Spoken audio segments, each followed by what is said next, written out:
Brilliant. Charlie. Michael. Thank you, mate, for your time, for coming and being part of this. Thank you so much for having me. This is such a treat. Yeah, it is for us. Thank you. Yeah. I'm glad. I feel like you are about to totally pop, right?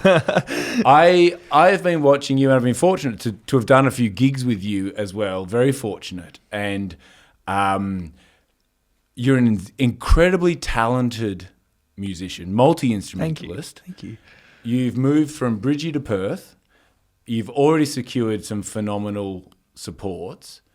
But I think, for me, what really kind of caps it off, though, your first headline show sold out, right? 80, 100 seats. Yeah, like over a week before. I think like 8 days before it happened, it sold out, which was like so nuts. And I mean, I know it's not a massive amount of tickets, but it was like pretty exciting. Yeah. Having like moved up to Perth, and within 6 months, it was like completely sold out. It's a real, I talk to a lot of different musos, and that benchmark is the difference between, real growth, I find, is like the first hurdle to kind of get over, and you've kind of done it with your first kind of step.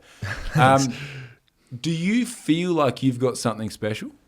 I think I would never say I've got some magical gift or something, but I think I try and work really hard at what I do. Yeah. And I think that people seem to really enjoy it, which is amazing. And I feel so lucky that I am getting to sort of do music and play gigs and sometimes get paid and sometimes go on these amazing trips and opportunities. So I wouldn't say myself was born with anything special, but I think through lots of practice and just trial and error, slowly getting somewhere that is really exciting for me. Yeah. Well, your definition of slow, I think, is other people's like Flash Gordon lightning speed, because you're ticking some boxes early, which is really cool. Thanks, man. Let's wind the clock back. You grew up in Bridgetown. I did. How did you transition to Perth? Because that's not an easy thing either, to kind of like assimilate into a totally new musical scene. Yeah, for sure. Well, that's a good question. I absolutely love Bridgetown, but as I'm sure most people can imagine, there's not a lot of musical opportunities there.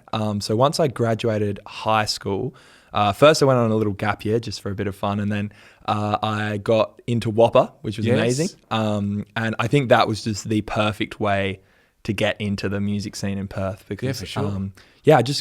Less about, I loved Whopper, but less for like what I learnt and more about the people I met. Because you just immediately are inserted into this like big group of other just absurdly talented musicians who you get to meet and chat with and go to gigs and join bands. And so over my just 1 year at Whopper, I feel like I went from this like completely unknown in Perth to have this wonderful group of friends who were all in the scene, all trying to do it. So I put it pretty much all down to going to Whopper. Yeah, okay.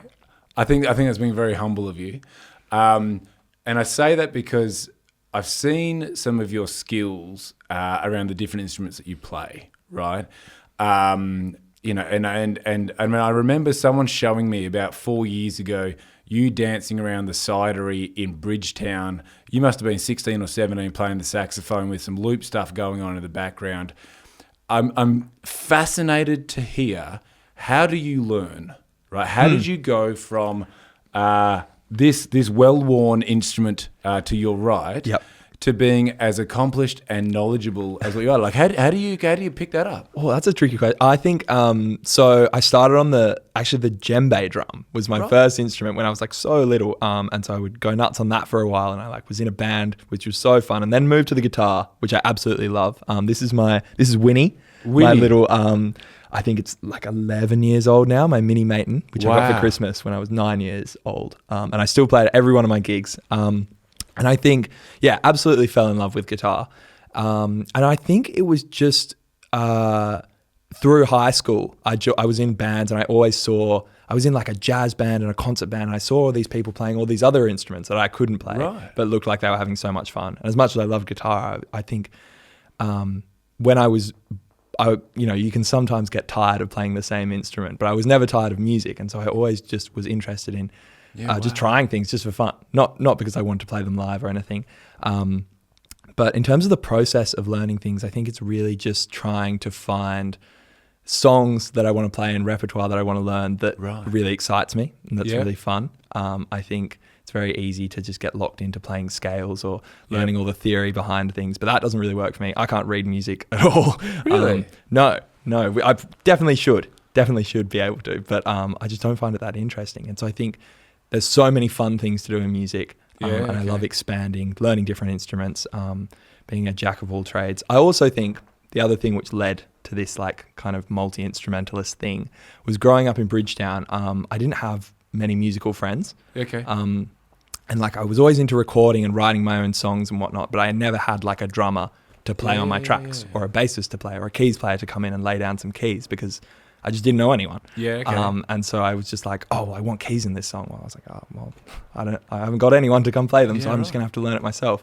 So I actually think, upon reflection, that is probably where most of it came from, was from a want, like writing songs on guitar, playing covers and whatnot, and wanting to add more, but having no one else to play them. So I was like, oh, well, I guess I'll just do it. And you do it well, you know. Thanks.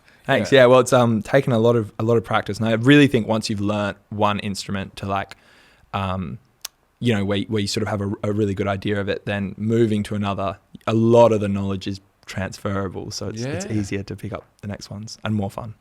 So, how do you write? You've got a new song track coming out, a piece coming out next week, Petrichor. Yes.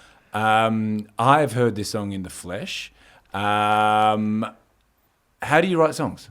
I do not have at all any kind of like set system. I think some people are like quite methodical about it, which is major respect to them. But I think I always try and write a little bit every day, but sometimes it'll start with a melody, sometimes it'll start with a guitar part, sometimes it'll start with a lyric. And I think most songwriters can attest, I'm sure you can as well, like inspiration will just suddenly hit out of the blue. And so I think trying to keep it consistent, even when I'm not feeling inspired, just like half an hour a day. But it truly is, I'll just start with a tiny little nugget of something that I feel is interesting, and you just try and expand on the idea. And I find the process of recording really helpful with that. So I've got my little home studio, and I'll try and record that nugget because then you can loop it and try and just explore adding different layers, different parts, different instruments over the top of it, and really just see where the song wants to go. When you're unraveling that thought, that idea, how do you prioritize time? Because time is normally the first thing people say is, I don't have time to learn that, to explore that, life gets in the way. How do you prioritize time to make that happen? For sure. Well, I think I'm in a fortunate position where I sort of work part-time, and so I do just generally have a lot of time to spare. And I think it's tricky when you're in a studio and you're under a lot of time pressure, especially when writing. You know, you've really got to be smart because time is money. Whereas I'm lucky enough, I live with another musician, and he's been kind enough to let me turn our entire living room into a studio, which is awesome. And so I think just spending time in the studio is such a treat for me, and I think I will happily spend all day just farting that with different instruments, different parts, just recording bits as I go. And I think it's really just keeping it fun. Makes it easy to make time for it. I never feel like it's a chore because it's always something that I'm excited. I wake up in the morning and all I want to do is go to the next room. You can tell, mate. Look at you. You're excited talking about it. I love it. I love it. So what challenges you? Like what's the hurdles you've had to kind of get over? What's the tough parts that I guess a lot of people haven't seen or don't get to see? For sure. I think comparison is a massive one for me. I think I wouldn't say I'm like a overly like insecure person or anything, but I think it's very easy in the musical landscape to like look at what another artist is doing or look at what someone else is doing and try and emulate that or sort of compare yourself to what they're doing and be like, oh, well, I'm not doing this. So like, what, you know, it's a very easy rabbit hole to go down pretty quickly. I think, for sure. And I think it's a lesson that I'm definitely still learning. But just trying, I think you're always going to be more successful if you are making something that is true to yourself and making the things that you want to make because you enjoy it, because then it's fun, and then you want to do it, and so you're going to do it more, and it's just this, this spiral effect. Whereas I think I have spent and still do spend a lot of time like looking at what other artists do, and go like and trying to emulate that, right? And always end up kind of, it's a good learning experience, but often end up making something that isn't authentically me. Yeah, okay. So I think that has been my biggest challenge, and is something that I'm still learning, is just, that mindset of making it fun for me. Yeah. Do you ever sort of flip that and think, all right, like where's someone that is better than me, and what can I learn from that person? Yeah, 100%. I think there's, very... it's very useful to look at what other people are doing and to take inspiration and learn from them. But I think that's different to comparing. Yeah. And sort of like getting yourself down, I guess, about not being where they are already. Yeah. But yeah, I think absolutely like taking inspiration. Some of my biggest inspirations are like Steph Strings, Kim Churchill, John Butler. Actually, sorry, bit of a tangent, but the first paid show I ever played was with you. You asked me, and I remember it was at the river, in Margaret River. Yes. And it was, I'd like just graduated high school, and it was the Friday or the Saturday night or whatever, the first night of leavers, down in Dunsborough. And so all my friends were like setting up their camp over at Dunsborough and getting drunk or whatever. And I was like down in Margaret River playing this show for you. And I thought I was just opening for you, which I was stoked about. And then you told me that Steph Strings was the headliner. And I hadn't heard of her at the time. And then I searched her up on Instagram. She had lots of followers, and it is incredible. And is doing incredible things. Yeah. Oh, big time. Massive inspiration for me. And that was amazing. And that was the first show that I'd ever played and been paid for, which you actually booked me for, which is so this is a kind of a cool full circle moment. And it's funny because I 100% see your path similar to Steph. Like the parallels there are so obvious to me. Oh, that means so much. I equally have a lot of respect for Steph, and that was Steph's first tour of WA. I brought her over. There you go, yeah. Because I just thought that she was amazing. Oh, and I thought, you on that line, it was so obvious. Thanks. But yeah, cool. Speaking of supports, you've already landed like some of the heavyweights, like Ash Grunwald, Philippe. Like all these, these amazing artists in your niche. How did you get them? And I don't mean that in a condescending way, but I'm curious, like, what did you put out there, if anything, to get those opportunities? For sure. Well, I mean, it's so funny, like oftentimes just like a tiny little gig will then lead to a bigger one. And I think, everyone's different, obviously, like each gig, but I used to just when I first came up to Perth, I didn't have any gigs, wasn't playing it, and so I would just cold email every venue in Perth. Yeah, wow. Just send email after email to all the pubs, all the bars, being like, this is me, here's a link to my music, I would love to play.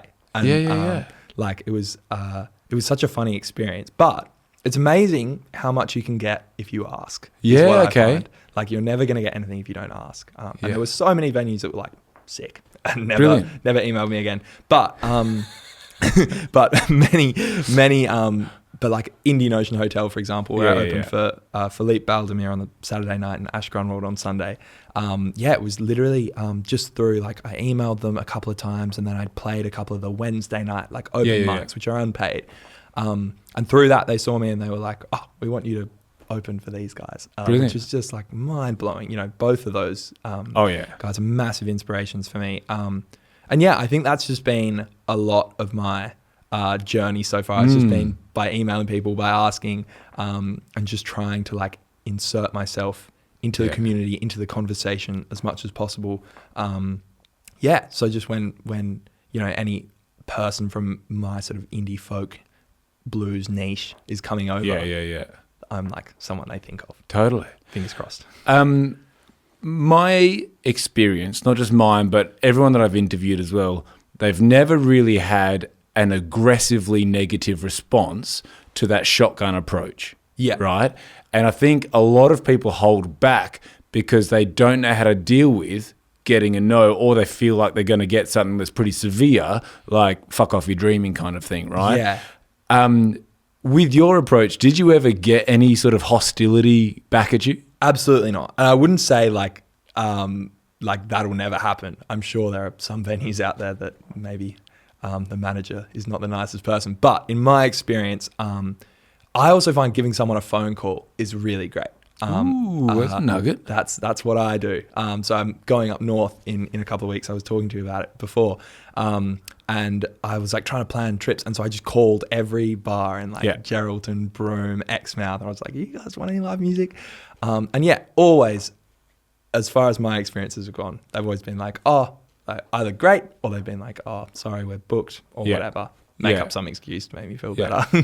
But I think you're right, like, because it's so easy to fob off an email, you know, because I think, you know, and then some of these venues must get hundreds of people of all different levels. For sure. Picking up the phone and demonstrating like, hey, I am an intelligent, articulate person. First of all, you know, I can present well, even if it's just, you know, through a phone. It goes a long way to building some rapport. I think so. Yeah, I think it's really good. I think never underestimate the power of a phone call. I think, and then when you go to the venue, you've already sort of met. Yes. And it's not this, I guess they know what they're getting a little bit more. Yeah. Which is cool. Love that nugget. Let's just store that one away. Thanks. Yeah. Yeah, great. So now, hey, a sec. My brain's just stopped. I've got so many things I want to ask you. It's just like frying out in the back here. Computer's breaking down. No. Petrichor. Yes. You're going to play that for us today. I am very excited. I'd love for you to tell us a little bit about this track. For sure. Well, I could ramble on for ages, but Petrichor, for those of you at home who don't know, is the word for the smell of the earth after rain, which I learnt because there's an art gallery down in Walpole, which is where my family sort of holidays. Like every year, and it's called Petrichor Gallery. Wow. And they have beautiful artwork, and just Walpole itself is such a spectacular place. Amazing. They have these incredible forests and right next to the ocean. It's just beautiful. And so, I learnt that word. And then for years, like experimenting with open tuning and stuff. I remember when I was like 14, I decided I was going to learn Ocean by John Butler. Yeah. Which was just like stupid. Like I don't know what I was thinking, but I did it. And it took me like 3 years. And eventually I could play Ocean, which is this incredible instrumental. It is a phenomenal track. Like actually mind blowing. And so I think and then I, was just experimenting with open tuning, and for ages and ages had this big long piece, which was just all these little nuggets of parts that I'd written strung together. And then eventually I sort of refined it, and then I called it Petrichor because that just felt right, because I wanted to tell the story of a very hot and dry summer, and that first rain, that incredible smell that you get, and then slowly little things start coming to life. And I'm seeing this in my back garden in Freo at the moment. It was pretty dead over summer, but little shoots start coming to life, and then everything just explodes over spring. All the bush comes back to life with that lush green. So that was a story I was kind of trying to tell through the instrument, and it's turned into like a real staple of my live show, which I love. Like people really froth it, which is great. So excited to play it for you.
Yoo-hoo!